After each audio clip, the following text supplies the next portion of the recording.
여러분은 지금 디저트의 진화 과정을 목격하고 계십니다. 그저 달콤하면 그만이었던 디저트의 시대는 끝났거든요. 이제는 식감의 시대이자 퓨전의 시대가 도래했죠. 그 정점에 서 있는 것이 바로 요즘 없어서 못 판다는 두바이 쫀득 쿠키입니다. 이름은 두바이인데 정작 이 쿠키가 탄생하고 유행하는 곳은 한국이란 점이 참 아이러니하죠. 쿠키를 반으로 갈랐을 때 치즈처럼 쭉 늘어나는 쫀득한 반죽, 그리고 그 안에 가득 들어간 바삭바삭한 면발들. 이 쿠키의 핵심 재료인 쫀득한 반죽은 아주 먼 옛날 병원에서 처방해주던 약이었다는 사실을 알고 계신가요? 식사를 대신하던 국수튀김을 채워넣고 아픈 사람을 치료하던 약으로 겉반죽을 만들어 세상에 없던 디저트로 재탄생해버린 두충쿠. 오늘은 K-디저트인 두바이 쫀득 쿠키 속에 숨겨진 인류의 식량 역사에 대해 깊이 있게 파헤쳐 보려고 합니다. 먼저 이 쿠키의 심장부에 들어있는 국수 이야기부터 시작해볼까요?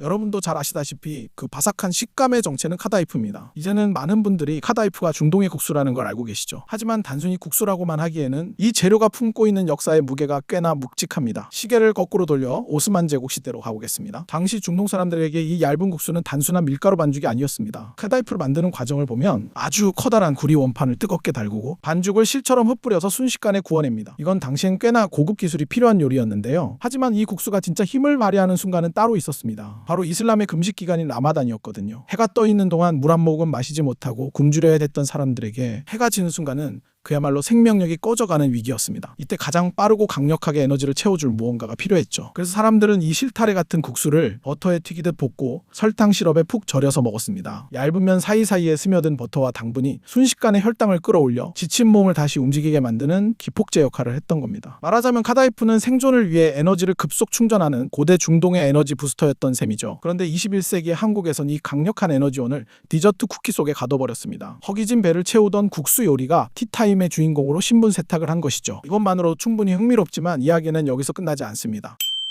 이제 쿠키의 겉을 감싸고 있는 쫀득한 반죽 이야기로 넘어가겠습니다. 두바이 쫀득 쿠키의 매력은 뭐니 해도 그 쭉 늘어나는 식감이죠. 이 식감을 만드는 주인공은 마시멜로인데요. 우리는 흔히 마시멜로를 캠핑장에서 구워 먹는 달콤한 간식이나 초코파이 속의 하얀 크림 정도로만 생각합니다. 하지만 마시멜로의 족보를 캐다 보면 우리는 병원의 향기를 맡게 되는데요. 고대 이집트 시절 당시 왕족이나 귀족들이 목감기에 걸려 기침을 콜록거리면 의사들은 늪지대로 사람을 보냈습니다. 그곳에는 마시멜로라는 이름을 가진 식물이 자라고 있었거든요. 우리말로는 양아옥이라고 부르는 이 식물의 뿌리를 캐면 끈적끈적하고 하얀 점액이 흘러나옵니다. 고대 의사들은 이 점액에 특별한 효능이 있다는 걸 알았습니다. 바로 진정작용인데요. 목구멍이 붓고 아파서 침도 못 삼킬 때 이 끈적한 점액을 먹으면 목점막을 부드럽게 코팅해줘서 통증을 줄여주고 기침을 멎게 해주었습니다. 현대의 의학으로 따지면 겔포스나 기침 시럽 같은 역할을 했던 겁니다. 하지만 아무리 몸에 좋은 약이라도 식물 뿌리즙을 그냥 먹기는 힘들었겠죠. 맛이 씁쓸하고 흉내도 났을 테니까요. 그래서 요리사 겸 의사들은 묘안을 짜냅니다. 이 쓴 약을 환자가 기분 좋게 먹게 할 방법이 없을까? 그래서 귀한 꿀을 섞고 견과류를 으깨 넣어 굳혔습니다. 이것이 바로 인류 최초의 마시멜로 캔디이자 약이었습니다. 이후 19세기 프랑스로 넘어가면서 식물 추출물 대신 젤라틴과 달걀인자를 사용해 더 폭신하게 만들었지만 그 태생이 약이었다는 사실은 변하지 않습니다. 우리가 쿠키를 한 입 베어물 때 느껴지는 그 부드럽고 쫀득한 식감은 사실 수천 년 전 아픈 사람을 위로하던 치료제의 텍스처에서 온 것입니다. 쿠키의 속은 허기진 하루를 버티게 해주던 고열량 국수이고 쿠키의 겉은 아픈 몸을 달래주던 치료제 마시멜로입니다. 두바이 쫀득 쿠키는 알고 보면 치유와 회복의 역사가 한 덩어리로 뭉쳐진 거대한 역사책이나 다름없는 것이죠.